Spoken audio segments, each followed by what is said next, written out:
Matahari hampir tenggelam di ufuk barat, menyisakan semburat oranye yang memayungi antrean panjang di depan warung Tirtasari. Puluhan orang berdiri di bawah lampu neon yang kelap-kelip, berharap bisa mencicipi makanan yang disebut-sebut sebagai berasal dari surga. Aldi, seorang pemuda berusia 23 tahun yang baru bekerja di sana, berdiri di depan pintu dengan seragamnya yang masih kaku, mencoba menenangkan kerumunan pelanggan yang mulai tak sabar. "Tolong antre ya, semuanya pasti dapat giliran," ucapnya, meskipun suara riuh pelanggan nyaris menenggelamkan nada bicaranya. Namun, Aldi tak bisa memungkiri kegelisahan yang menggerogoti pikirannya. Baru beberapa hari bekerja, ia sudah mendengar bisik-bisik dari karyawan lain tentang antrian yang tidak masuk akal. Warung ini seperti magnet, kata salah satu seniornya, Tono, dengan nada serius. Bahkan, mereka yang tidak lapar pun tetap datang. "Kau akan tahu sendiri alasannya nanti." Aldi hanya tertawa waktu itu, menganggapnya sebagai lelucon, tapi malam ini ia mulai merasakan sendiri keanehannya. Ketika akhirnya pintu warung dibuka, pelanggan berhamburan masuk seperti air bah, memadati meja-meja kayu yang disusun rapi. Aroma rempah-rempah yang pekat memenuhi udara, membuat Aldi sesaat lupa akan ketakutannya. Di dapur, Bu Sari, pemilik warung yang dikenal ramah tapi misterius, berdiri dengan senyum lebar di wajahnya. Tangannya cekatan meracik piring-piring pesanan tanpa lelah. "Kita bekerja dengan hati, Aldi," katanya sambil meliriknya sekilas. Namun, sorot matanya terasa seperti menyimpan rahasia gelap yang tak terungkap. Saat malam semakin larut, pelanggan terus berdatangan. Sebuah fenomena yang tidak pernah Aldi saksikan di tempat lain. Keringat bercucuran di dahinya saat ia berlari mengantar piring demi piring ke meja pelanggan. Namun, ada sesuatu yang aneh. Dari sudut matanya, ia melihat seorang pria tua dengan pandangan kosong memakan supnya dengan gerakan yang hampir mekanis. Sesaat kemudian, pria itu tersenyum ke arahnya. Tapi bukan senyum biasa, senyumnya lebar, terlalu lebar, hingga kedua sudut bibirnya tampak seperti robek. Aldi tercekat, tapi saat ia mengedipkan mata, pria itu sudah kembali normal. Aldi mencoba mengabaikan apa yang baru saja ia lihat. Ia berusaha fokus pada pekerjaannya, tapi atmosfer warung malam itu semakin terasa berat. Musik dangdut yang biasa mengiringi suasana makan malam kini terdengar seperti bisikan samar-samar yang bergaung di telinganya. Ia merasakan bulu kuduknya meremang, seolah ada mata tak terlihat yang terus mengawasinya. Saat ia beristirahat di sudut dapur, Tono menghampirinya dengan wajah pucat. "Kau merasakan sesuatu, bukan?" tanya Tono dengan nada berbisik. Aldi mengangguk ragu. "Aku tak tahu apa ini, tapi tempat ini salah," lanjut Tono sambil melirik pintu dapur yang selalu tertutup rapat. Aldi menelan ludah. Sejak pertama kali bekerja, ia sudah penasaran dengan apa yang ada di balik pintu itu. Namun, Bu Sari selalu melarang siapapun, kecuali dirinya, masuk ke sana. Malam itu, saat pelanggan mulai berkurang, Aldi melihat sesuatu yang membuat jantungnya nyaris berhenti. Dari sela-sela pintu dapur yang sedikit terbuka, ia melihat bayangan hitam besar bergerak perlahan, seolah mengintip ke arahnya.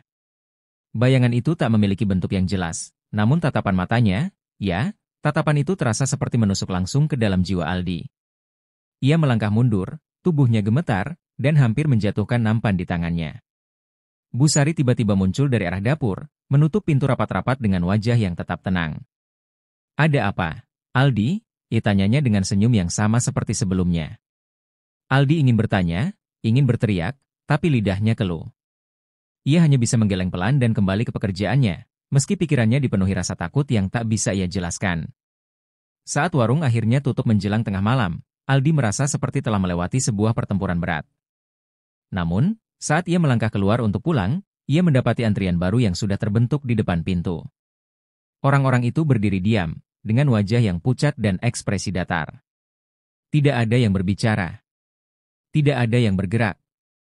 Aldi hanya bisa menatap mereka dengan ngeri, sementara suara tawa lembut, hampir seperti bisikan, terdengar dari dalam warung. Ia berlari pulang malam itu, tapi sesuatu dalam dirinya tahu bahwa ini baru permulaan. Antrian di warung Tirtasari bukanlah sekadar antrean biasa. Mereka bukan hanya pelanggan. Dan Aldi, tanpa ia sadari, mungkin sudah menjadi bagian dari cerita yang jauh lebih kelam. Aldi tak bisa tidur malam itu. Bayangan antrian panjang di depan warung Tirtasari terus menghantui pikirannya. Wajah-wajah pucat tanpa ekspresi itu terpatri jelas di benaknya, seolah-olah mereka bukan manusia, melainkan boneka tanpa jiwa. Ia memutuskan untuk berbicara dengan Tono keesokan harinya. Mungkin, pikirnya, Tono tahu sesuatu tentang keganjilan yang dirasakannya. Saat Aldi tiba di warung pagi itu, suasana terasa lebih sunyi daripada biasanya. Tidak ada pelanggan yang datang di pagi hari, hanya para karyawan yang membersihkan meja dan dapur. Tono terlihat sedang mengepel lantai dengan wajah yang kusut. Tono, panggil Aldi, suaranya pelan namun tegas. Aku perlu bicara. Tono melirik Aldi dengan pandangan waspada. Ia berhenti mengepel, lalu menarik Aldi ke sudut dapur, jauh dari jangkauan pendengaran karyawan lain. Kau merasakannya, kan? Bisik Tono. Semua yang bekerja di sini pasti merasakannya. Aldi mengangguk, mengingat bayangan hitam yang ia lihat di balik pintu dapur semalam. Apa yang ada di balik pintu itu, Tono? Kenapa Bu Sari melarang siapapun masuk? Tono terdiam sejenak. Aku juga tidak tahu pasti, katanya akhirnya. Tapi aku pernah melihat Bu Sari membawa sesuatu ke dalam sana. Sesuatu yang aneh. Dan setiap kali ia keluar, suasana warung ini berubah. Lebih berat, lebih menyeramkan.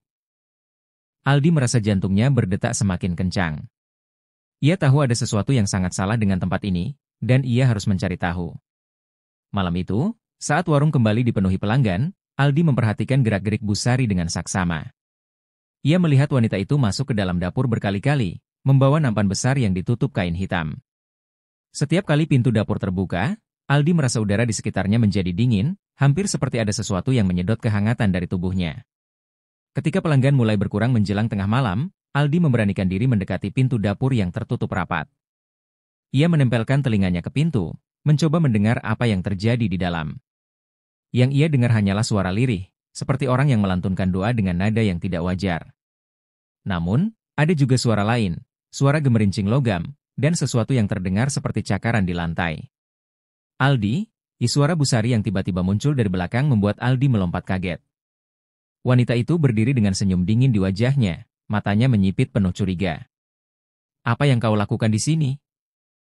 Aldi terbata-bata, mencari alasan, tapi Bu Sari tidak memberinya waktu. Pintu ini bukan urusanmu, katanya tegas, sebelum mendorong Aldi menjauh. Namun, semalaman itu Aldi tidak bisa berhenti memikirkan apa yang ada di balik pintu. Ia memutuskan untuk mencari tahu sendiri, meskipun hatinya penuh dengan ketakutan. Ketika warung akhirnya tutup dan semua karyawan sudah pulang, Aldi berpura-pura pergi namun kembali menyelinap ke dalam warung. Ia menunggu dalam gelap, bersembunyi di balik tumpukan kotak di sudut dapur. Tengah malam, saat suasana benar-benar sunyi, Aldi melihat Bu Sari muncul kembali. Ia mengenakan kain hitam panjang dan membawa nampan yang ditutupi kain. Dengan hati-hati, Bu Sari membuka pintu dapur yang terlarang itu. Aldi melihatnya masuk, dan dengan cepat, sebelum pintu tertutup sepenuhnya, ia menyelipkan kakinya untuk menahan pintu. Aldi membuka pintu itu perlahan, berharap tidak membuat suara. Namun, apa yang ia lihat di dalam membuat napasnya tercekat. Ruangan itu bukanlah dapur biasa. Di tengahnya, terdapat altar besar dengan lilin-lilin hitam menyala di sekelilingnya. Di atas altar, terdapat sesajen berupa daging mentah, bunga-bunga layu, dan cawan berisi cairan merah kental yang baunya menusuk hidung. Di depan altar, Bu Sari berlutut, membelakangi Aldi, melantunkan doa dengan bahasa yang tak dikenalnya. Dan di sudut ruangan, Aldi melihat sesuatu yang membuat tubuhnya membeku. Sosok hitam besar dengan mata merah menyala, menatapnya lekat-lekat dari balik kegelapan. Aldi mundur perlahan, namun tanpa sengaja menginjak sesuatu yang membuat bunyi berderak. Bu Sari menoleh cepat, dan wajahnya yang biasanya penuh senyum kini terlihat seperti iblis. Apa yang kau lakukan di sini? Suaranya bergema, terdengar seperti bukan berasal dari dirinya sendiri. Aldi hanya bisa berdiri terpaku, sementara sosok hitam besar itu mulai bergerak mendekatinya dengan langkah lambat namun penuh ancaman. Malam itu, Aldi menyadari bahwa dirinya telah membuka pintu ke sesuatu yang seharusnya tidak pernah ia ganggu. Aldi berlari keluar dari ruangan terlarang itu dengan napas tersengal-sengal. Pintu belakang dapur warung menganga di depannya, namun langkahnya terasa berat, seperti ada tangan tak kasat mata yang menahannya. Di belakang, ia mendengar suara tawa menyeramkan Bu Sari, menggema di dalam ruangan penuh sesajen itu. Kau tak akan bisa pergi, Aldi. Suara Bu Sari terdengar lebih berat, lebih dalam, seperti suara dua orang berbicara bersamaan. Aldi menoleh sejenak, dan sosok hitam dengan mata merah menyala itu kini berjalan perlahan ke arahnya, seolah menikmati ketakutannya. Ketika akhirnya ia berhasil mencapai pintu, Aldi mendorongnya keras-keras dan berlari keluar tanpa menoleh ke belakang. Angin malam yang dingin menusuk kulitnya, namun itu lebih baik daripada udara mencekam yang baru saja ia tinggalkan. Namun, saat ia memandang ke jalan, sesuatu yang ganjil terjadi. Tempat yang seharusnya menjadi jalan utama kini berubah menjadi gelap gulita. Tak ada lampu jalan, tak ada suara kendaraan. Hanya sunyi, mencekam. Aldi merasa seperti berada di dunia lain. Aldi mencoba menelepon seseorang, siapa saja, tetapi ponselnya tak berfungsi. Layar hanya menampilkan gangguan statis, disertai suara gemertak yang aneh. Dalam keputusasaan,nya, ia berlari menuju jalan besar yang ia kenal, berharap menemukan tanda-tanda kehidupan. Namun, anehnya, semakin jauh ia berjalan, semakin kabur pandangannya. Pepohonan di tepi jalan terlihat seperti bayangan yang bergerak-gerak, meski tak ada angin. Tiba-tiba, dari balik gelap, muncul suara langkah kaki di belakangnya. Aldi menoleh dengan cepat, namun tak ada siapapun. Aldi! Sebuah suara berat memanggil namanya dari kejauhan, membuat bulu kuduknya meremang. Ia mengenali suara itu, suara Busari, namun terdengar seperti berasal dari dimensi lain. Aldi menutup telinganya, mencoba menenangkan diri, tapi suara itu semakin mendekat, seperti berbisik langsung di telinganya. Dalam kepanikannya, Aldi menemukan sebuah pondok kecil di pinggir jalan. Lampunya remang-remang, tetapi itu satu-satunya tempat yang terlihat normal di tengah kegelapan yang aneh ini. Ia mengetuk pintu dengan keras, berharap ada seseorang di dalam. Ketika pintu terbuka, seorang pria tua dengan wajah keriput menyambutnya. "Masuklah, nak," kata pria itu dengan suara lembut, tapi ada sesuatu di matanya yang membuat Aldi merasa tidak nyaman. Aldi masuk ke dalam pondok itu, berharap bisa berlindung. Pria tua itu mempersilakan Aldi duduk di kursi tua di tengah ruangan yang hanya diterangi satu lampu minyak. "Kau dari warung itu, ya?" tanya pria tua itu tanpa basa-basi. Aldi terkejut, tapi ia mengangguk perlahan. "Kau sudah melihat sesuatu yang seharusnya tidak kau lihat," lanjut pria itu sambil menghela napas panjang. Pria tua itu mulai bercerita tentang warung Tirtasari. Warung itu sudah ada sejak puluhan tahun lalu, katanya. Dan setiap pemiliknya selalu terlibat dengan kekuatan gelap. Kekuatan yang mereka panggil untuk menjaga keberuntungan dan kesuksesan warung itu. Aldi merasa tubuhnya menggigil mendengar cerita itu. Ia bertanya, "Ya apa maksudnya kekuatan gelap?" Pria tua itu menatapnya tajam. "Demit. Mereka mengikat perjanjian dengan entitas yang membutuhkan tumbal. Kau tahu itu, kan?" Aldi mulai mengingat sesuatu. Desas-desus karyawan yang hilang tanpa jejak, suasana ganjil di dapur, dan mimpi buruk yang terus menghantuinya sejak pertama kali bekerja di sana. Jadi itu sebabnya Busari melarang siapapun masuk ruangan itu? Aldi bertanya dengan suara bergetar. Pria tua itu mengangguk. Dan kau sudah masuk ke dalamnya. Sekarang, mereka akan memburumu. Sebelum Aldi bisa merespons, pintu pondok tiba-tiba terbuka dengan keras, seolah diterjang angin kencang. Lampu minyak berkedip-kedip, dan udara di dalam ruangan berubah menjadi dingin seperti es. Pria tua itu berdiri, wajahnya dipenuhi ketakutan. "Mereka datang," bisiknya pelan, hampir tak terdengar. Aldi menoleh ke pintu, dan di sana, berdiri sosok hitam besar dengan mata merah menyala, tepat seperti yang ia lihat di ruangan terlarang. Sosok itu melangkah masuk perlahan, dan suara tawa Busari terdengar lagi, kali ini dari dalam ruangan. Aldi tahu, ia tak punya banyak waktu. Pria tua itu meraih sesuatu dari meja, sebuah jimat berbentuk segitiga dengan tulisan kuno di atasnya. "Ambil ini, nak. Ini satu-satunya yang bisa menyelamatkanmu," katanya dengan nada mendesak. Aldi meraih jimat itu, namun sebelum ia bisa melakukan apapun, sosok hitam itu mengangkat tangannya, dan ruangan itu langsung diliputi kegelapan total. Aldi terbangun dalam keadaan tergeletak di tengah hutan. Kepalanya berdenyut, tubuhnya penuh keringat dingin, dan tangan kirinya masih menggenggam erat jimat segitiga pemberian pria tua di pondok tadi. Ia menatap sekeliling, tapi hutan itu tak seperti yang ia kenal. Pepohonannya lebih gelap, menjulang tinggi, dan bayangan aneh menari di sela-sela batang pohon. Angin malam yang dingin membawa bisikan samar-samar, seolah ribuan suara berbisik namanya. Ia bangkit dengan gemetar, mencoba memahami apa yang sedang terjadi. Pikirannya masih dikejar bayangan sosok hitam besar di pondok tadi. Apa ini mimpi buruk? Bisiknya kepada diri sendiri.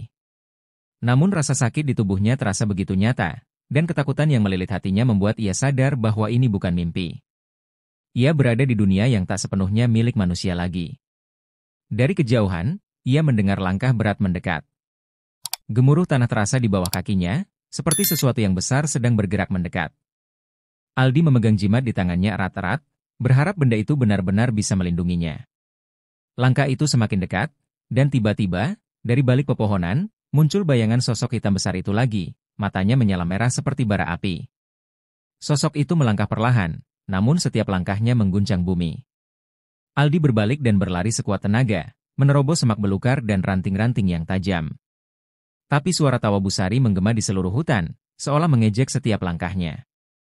Kau tak akan bisa lari, Aldi. Suara itu terdengar jelas di telinganya, seperti berada tepat di belakangnya. Napasnya tersengal, namun ia terus berlari, menolak menyerah pada ketakutan yang terus mengejarnya. Di tengah pelariannya, ia melihat cahaya redup di kejauhan. Dengan sisa tenaga, ia menuju cahaya itu, berharap menemukan tempat berlindung. Cahaya itu berasal dari sebuah altar kecil yang terbuat dari batu hitam, dikelilingi lilin-lilin merah yang menyala tanpa meleleh. Di atas altar itu, ada ukiran-ukiran aneh yang mengeluarkan cahaya samar, seolah memanggilnya. Aldi terhenti di depan altar itu, tubuhnya menggigil. Sosok hitam besar itu muncul dari balik pepohonan, mendekati altar dengan perlahan. Namun anehnya, ia tidak melewati batas lingkaran lilin di sekitar altar. Sosok itu berhenti, berdiri diam, namun matanya tetap menatap Aldi dengan intens. Jimat itu, suara Busari terdengar dari sosok tersebut. Itu milik kami. Kembalikan, dan mungkin kami akan membiarkanmu hidup.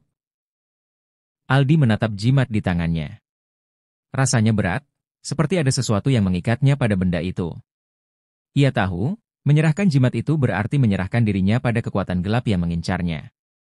Namun, menolak juga berarti memperpanjang perburuan yang tak tahu akhirnya. Tidak, diteriaknya dengan penuh keberanian yang ia sendiri tidak tahu dari mana datangnya. Aku tidak akan menyerah begitu saja. Seketika, sosok itu mengaum dengan suara yang memekakkan telinga. Udara di sekeliling altar menjadi panas, dan lilin-lilin merah mulai berkedip-kedip. Sosok hitam itu mencoba menerobos lingkaran, tapi sesuatu dari altar itu menahannya, seperti perisai tak kasat mata. Aldi melihat kesempatan itu dan berlutut di depan altar, mencoba mencari petunjuk tentang apa yang harus ia lakukan. Tangannya secara refleks menyentuh ukiran di altar, dan tiba-tiba, sebuah suara lembut tapi tegas terdengar di kepalanya. Hanya keberanian yang bisa melawan mereka, suara itu berkata. Aldi menutup matanya, menggenggam jimat erat-erat, dan berbisik, tunjukkan caranya. Saat itu juga, ukiran di altar mulai bersinar terang, menyilaukan mata. Sosok hitam besar itu mengerang kesakitan, melangkah mundur dengan panik, sementara bayangan di sekeliling hutan tampak menghilang satu persatu.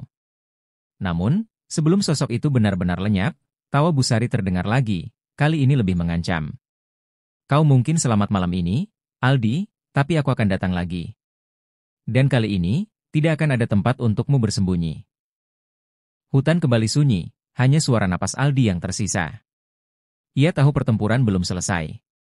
Apa yang terjadi malam ini hanyalah permulaan dari sesuatu yang jauh lebih besar dan menyeramkan. Pagi datang dengan perlahan, tetapi cahaya matahari tak mampu menembus kerapatan pohon-pohon di hutan itu. Aldi duduk bersandar di altar, tubuhnya lelah dan penuh luka. Ia merasa seperti baru saja keluar dari neraka, namun rasa takut belum juga hilang. Pikiran tentang tawa Busari dan ancamannya masih terngiang jelas di telinga. Apa yang sebenarnya terjadi di rumah makan itu? Gumamnya pelan, mencoba mencari jawaban di tengah keheningan yang menyeramkan. Saat matahari akhirnya naik lebih tinggi, hutan itu mulai memperlihatkan wujud aslinya. Ranting dan daun yang sebelumnya terlihat biasa kini menunjukkan keanehan, beberapa memiliki ukiran menyerupai wajah manusia yang menjerit. Aldi memutuskan untuk kembali ke desa terdekat, namun hatinya berat meninggalkan altar yang tadi malam menyelamatkannya. Aku harus tahu lebih banyak, pikirnya. Di tengah perjalanan keluar dari hutan, Aldi menemukan jejak-jejak kaki besar yang seolah mengikuti arah perjalanannya tadi malam.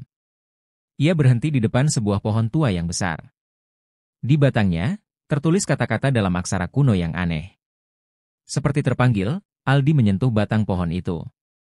Tiba-tiba, gambaran-gambaran kabur muncul di pikirannya. Ia melihat sosok Busari, lebih muda, berdiri di depan pohon yang sama, memegang tangan seorang pria tua yang tampak seperti seorang dukun, Ini adalah pohon para tumbal. Suara dukun dalam gambaran itu terdengar jelas. Setiap jiwa yang kau serahkan akan memperbesar kekuatanmu. Tapi ingat, jangan pernah menghentikan ritual ini, atau kau sendiri yang akan menjadi korban. Aldi terkejut, menarik tangannya dari pohon itu. Keringat dingin kembali membasahi tubuhnya. Pohon ini adalah bagian dari rahasia gelap Busari. Semua karyawan yang hilang mungkin terikat pada pohon ini, tubuh mereka menjadi bagian dari hutan yang mengerikan ini. Saat ia berjalan semakin jauh dari pohon itu, suara-suara samar mulai terdengar, seperti rintihan orang yang meminta tolong. Aldi mempercepat langkahnya, berusaha untuk tidak mendengar, namun suara itu semakin keras. Ketika ia menoleh, ia melihat bayangan-bayangan mengerikan di sela-sela pepohonan, wajah-wajah yang tampak tersiksa. Mereka adalah para korban, dan mereka semua menatap Aldi, seolah memohon agar ia membebaskan mereka. Ketika akhirnya sampai di desa, Aldi menemui pria tua yang memberinya jimat sebelumnya. Pria itu sudah menunggu di depan pondoknya, seperti tahu bahwa Aldi akan kembali. "Kau selamat?" kata pria itu dengan nada tenang, tetapi matanya penuh kecemasan. "Tapi kau membawa sesuatu dari hutan itu, bukan?" Aldi mengangguk dan menunjukkan jimatnya. Pria itu menghela napas panjang. "Kau sudah masuk terlalu dalam, nak. Jika kau ingin menghentikan ini, kau harus berhadapan langsung dengan Busari." Aldi merasa ngeri. Menghadapi Busari berarti menantang seluruh kekuatan gelap yang ia miliki. "Tapi aku tidak tahu bagaimana melakukannya," kata Aldi. Pria itu mengeluarkan sebuah buku tua dari dalam pondoknya. Halamannya penuh dengan tulisan tangan dan simbol-simbol aneh. "Ini adalah kitab pelindung. Kau harus mempelajari isi kitab ini untuk melawan mereka.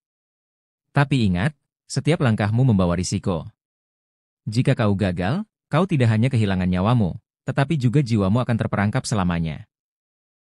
Aldi membuka halaman pertama buku itu. Tulisan di dalamnya terasa seperti hidup, huruf-hurufnya bergerak dan berubah bentuk di depan matanya. Ia merasa kepalanya berputar, namun ia memaksakan diri untuk membaca. Pria tua itu menatap Aldi dengan serius. "Waktumu tidak banyak. Busari tahu kau hidup, dan ia tidak akan tinggal diam. Malam ini, mereka akan datang untukmu." Malam pun menjelang dengan cepat, dan Aldi mulai merasakan kehadiran sesuatu yang gelap di sekitar desa. Langit yang sebelumnya cerah kini tertutup awan hitam tebal, angin bertiup kencang, dan suara-suara aneh terdengar dari kejauhan. Ia menggenggam kitab pelindung itu erat-erat, menyadari bahwa pertempuran berikutnya akan lebih besar dan lebih mengerikan. Namun, ia juga tahu satu hal, ia tidak bisa mundur sekarang.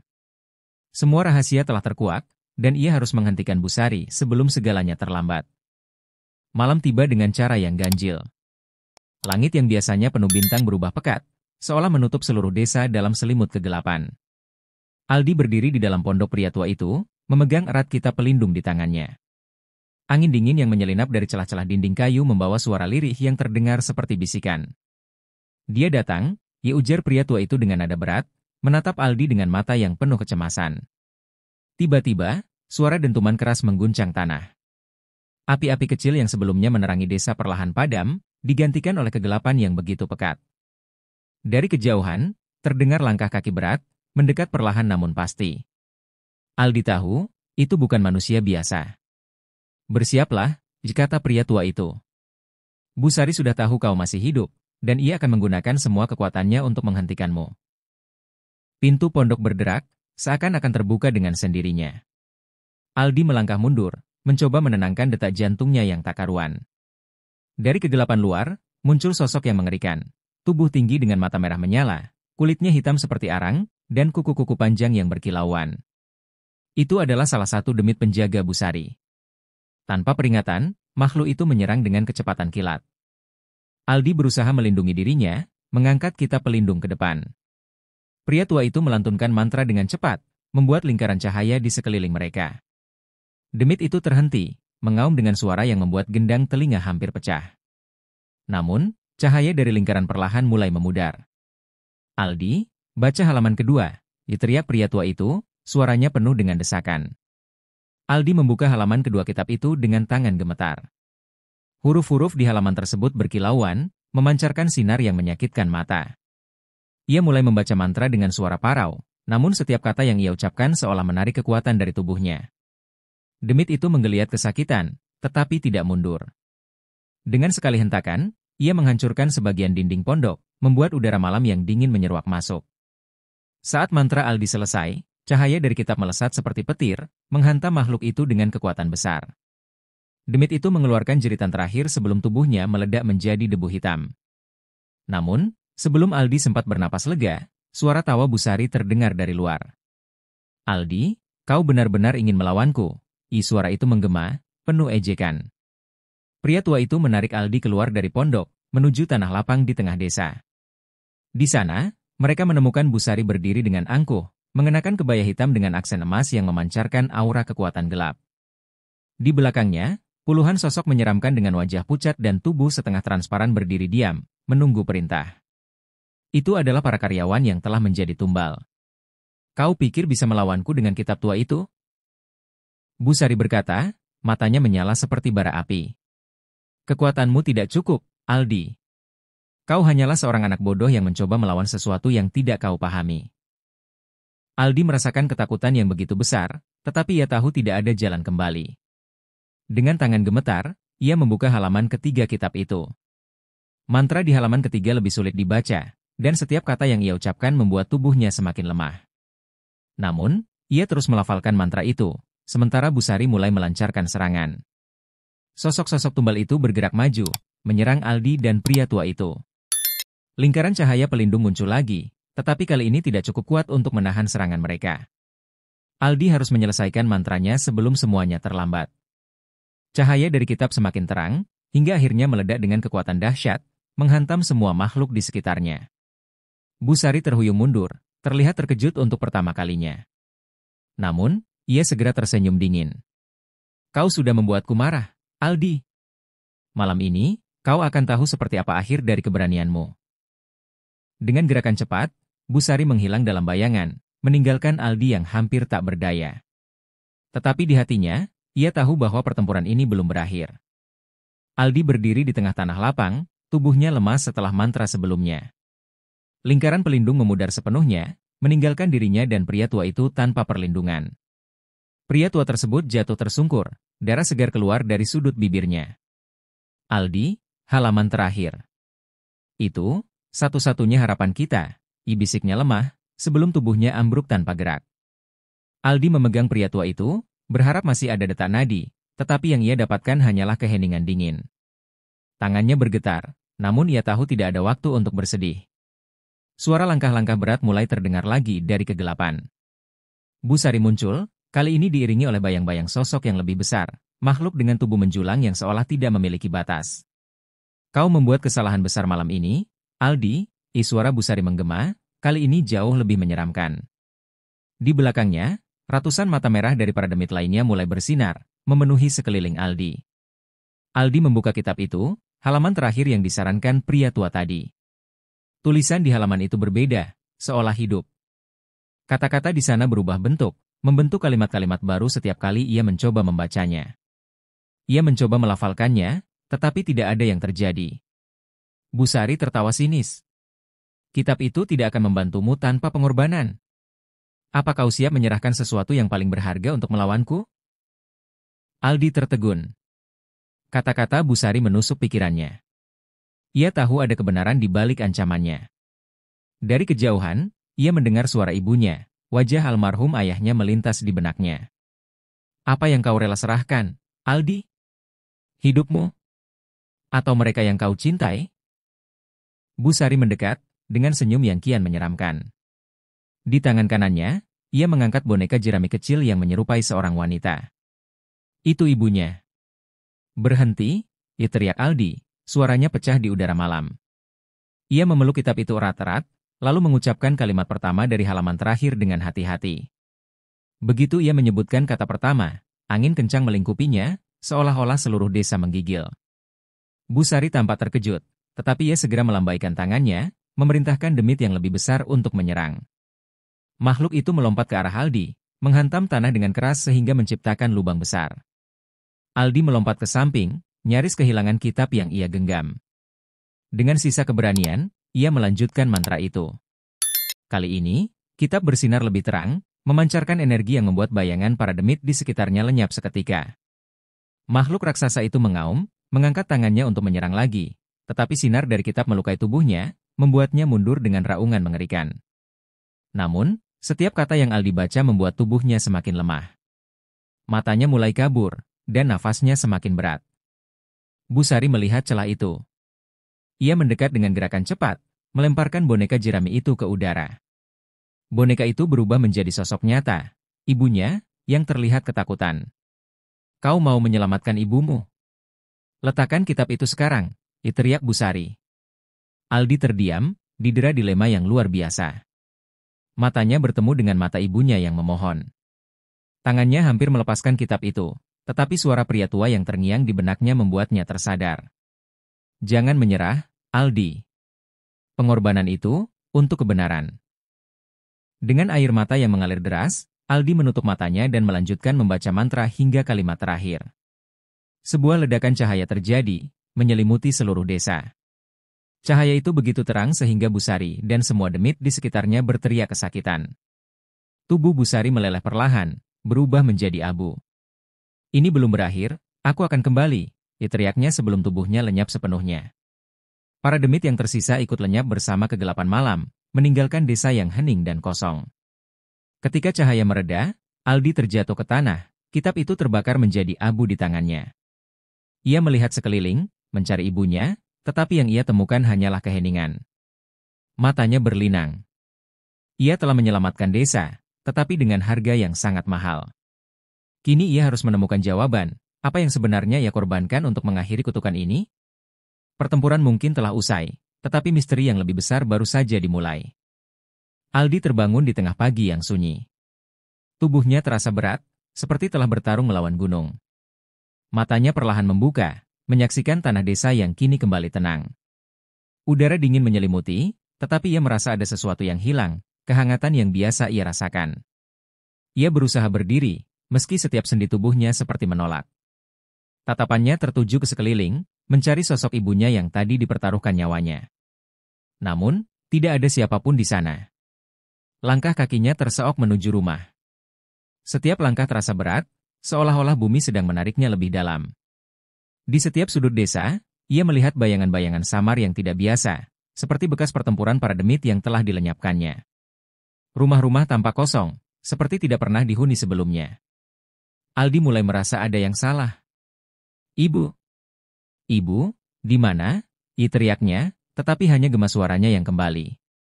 Ketika sampai di depan rumah, pintunya sudah terbuka. Hati Aldi berdegup kencang. Ia melangkah masuk, berharap menemukan ibunya sedang duduk di dapur seperti biasa. Namun, yang ia temukan hanyalah kekosongan. Meja makan kosong, lantai penuh debu, dan perabotan tampak seperti telah ditinggalkan selama bertahun-tahun. Tidak, ini tidak mungkin, gumamnya dengan suara gemetar. Tiba-tiba, ia teringat kata-kata terakhir Busari sebelum lenyap. Ini belum berakhir. Aku akan kembali. Aldi bergegas ke kamar ibunya. Di atas tempat tidur yang lusuh, ia melihat sebuah boneka jerami kecil yang sama seperti yang Busari gunakan tadi malam. Di leher boneka itu, terdapat kalung yang ia kenali, itu milik ibunya. Aldi meraih boneka itu dengan tangan bergetar, lalu terduduk di lantai. Matanya berlinang, menyadari bahwa meskipun ia telah memenangkan pertempuran, ibunya masih terjebak dalam kutukan. Tolong! Siapapun, tolong! Aldi berteriak putus asa. Ia keluar dari rumah, berharap ada penduduk desa yang kembali, tetapi tidak ada seorang pun. Desa itu kini seperti desa mati, tidak ada suara ayam, tidak ada anak-anak bermain, tidak ada kehidupan. Aldi jatuh terduduk di tengah jalan utama desa, menggenggam boneka jerami itu erat-erat. Apa gunanya semua ini jika aku kehilangan semuanya? Bisiknya. Tiba-tiba, suara langkah kaki terdengar di belakangnya. Aldi menoleh, matanya melebar saat melihat sosok pria tua yang seharusnya sudah mati tadi malam. Kau telah melampaui harapan, anak muda, kata pria tua itu dengan suara berat, matanya menatap Aldi dengan penuh kelelahan. Tapi kemenangan selalu menuntut harga. Kau tahu itu, bukan? Aldi berdiri, menggenggam boneka jerami itu dengan marah. Aku tidak peduli dengan harga. Aku ingin ibuku kembali, teriaknya. Pria tua itu menggeleng pelan. Ritualmu tadi malam telah memutuskan kutukan di desa ini, Tetapi jiwa yang telah disentuh kegelapan tidak bisa kembali semudah itu. Aldi merasa dunia runtuh di sekitarnya. Apa yang harus aku lakukan? Katakan padaku. Aku rela melakukan apa saja. Suaranya pecah oleh tangis, tetapi pria tua itu hanya menghela napas berat. Kau harus kembali ke sumbernya, kata pria tua itu. Kutukan ini tidak hanya terikat pada Busari. Ada kekuatan yang lebih besar, jauh lebih jahat, yang menunggunya di tempat asal ritual ini dilakukan. Aldi terdiam, mencerna kata-kata itu. Sumbernya? Maksudmu, aku harus pergi ke tempat Busari memulai semua ini? Pria tua itu mengangguk. Gunung Keramat. Di sanalah semuanya dimulai, dan di sanalah semuanya akan berakhir. Mendengar itu, hati Aldi membara. Ia tahu perjalanannya belum selesai. Ia tidak akan menyerah sebelum membawa ibunya kembali, meskipun itu berarti harus menghadapi kegelapan yang lebih besar. Dengan boneka jerami di tangan, ia menatap pria tua itu dengan tekad yang baru. Aku akan pergi. Aku akan menyelesaikan ini. Pria tua itu tersenyum samar, tetapi di matanya ada duka yang mendalam. Perjalanan ini akan lebih berat dari apa yang kau hadapi tadi malam. Tapi ingat, kau tidak sendiri. Jiwa ibumu selalu bersamamu. Dengan langkah penuh tekad, Aldi berjalan menuju pinggir desa, meninggalkan keheningan di belakangnya. Namun, di kejauhan, suara tawa Busari yang samar terdengar, seolah mengingatkannya bahwa kegelapan masih mengintai.